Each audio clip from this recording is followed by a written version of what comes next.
My name is Larry Oleo, and I'm very glad to be here. I've been wanting to do this for a long time. I want young gay people to know what it was like living as a young gay man in the 50s and 60s. And it was, I can't tell you what fear it caused me almost my whole life.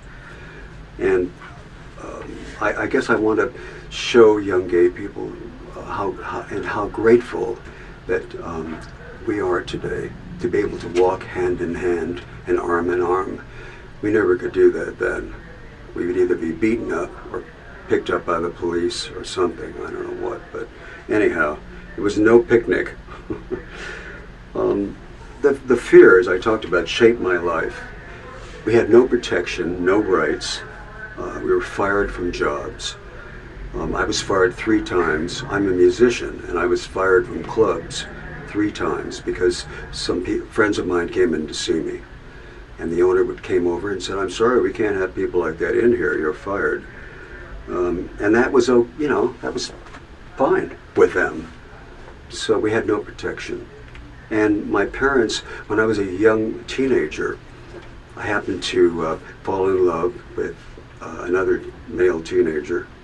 And of course, nothing ever happened, but my parents sensed that something was wrong with me.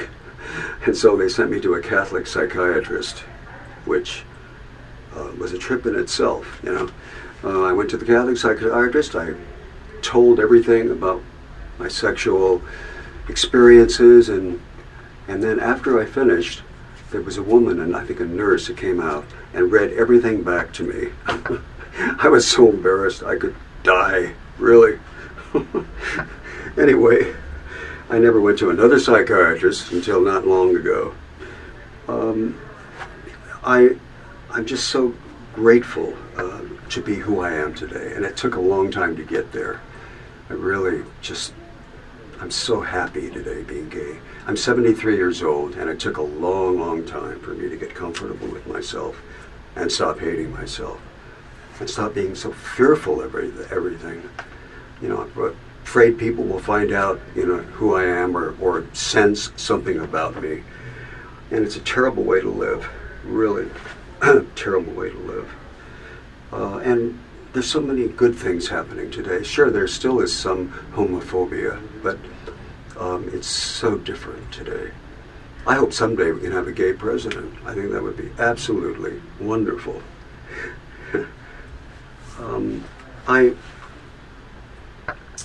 I guess I'm, I was born gay, and I always will be gay. And that's the thing that I have come to realize, and I love it. I just love it. I'm glad I was born that way. God made me that way. My higher power made me that way, and I'm so grateful.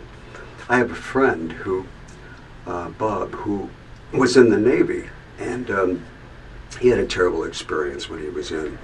And he was put in the brig because somebody found out, or somebody told the upper people that he was homosexual.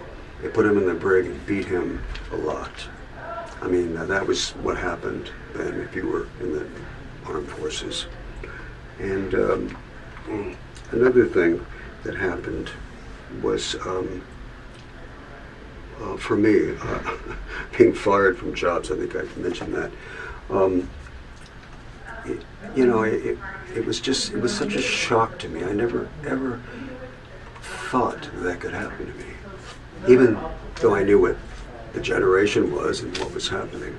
So I am just so proud today to be gay, and I'm just very happy to have this opportunity. I've been wanting to do this for a long time, and I'm actually the last person of today that is doing this, and the last day they're doing this, so I couldn't be happier. I just hope that, we can all live happily together for a long time anyway. There was a time in the 1920s that Greenwich Village and different places, men walked hand in hand and arm. Everything was very open. Then a decade later, of course, it was incredibly stopped. Let's put it that way. So anyway, I'm reading some notes. I just had to write something down before I came in. I guess that's probably about all I have to say. And I'm just, like I said, my story is it's so important to me to tell young gay people this. I see guys, young gay guys and young gay women walking hand in hand. I'm so grateful for that. And thank you for letting me do this. I really appreciate this. Thank you.